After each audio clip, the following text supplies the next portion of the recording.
समोरील फ्लायओव्हर पुलावर उभ्या असलेल्या स्कॉर्पिओला टोईंग व्हॅनची धडक, 3 मयत तर 2 गंभीर.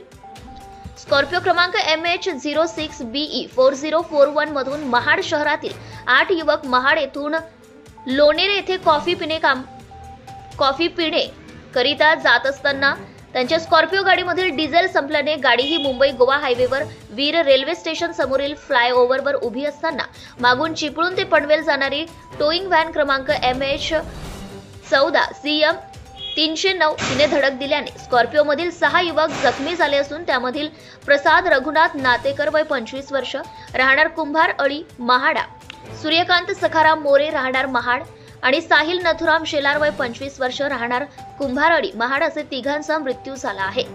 जखमीमधील समीर सुधीर मुंडे वय 35 वर्ष राहणार तासगाव, सूरज अशोक नलावडे वय 34 वर्ष राहणार चांबारखिंड महाड असे दोघांना उपचाराकरिता मुंबई येथे रेफर केले असून शुभम राजेंद्र मातळ या जखमीवर ग्रामीण रुग्णालय महाड या ठिकाणी उपचार सुरू आहे. महाराष्ट्र न्यूज लाईव्ह साठी अलिबाग प्रतिनिधी Amol Kumar Jain. Subscribe now and press the bell icon. Never miss an update.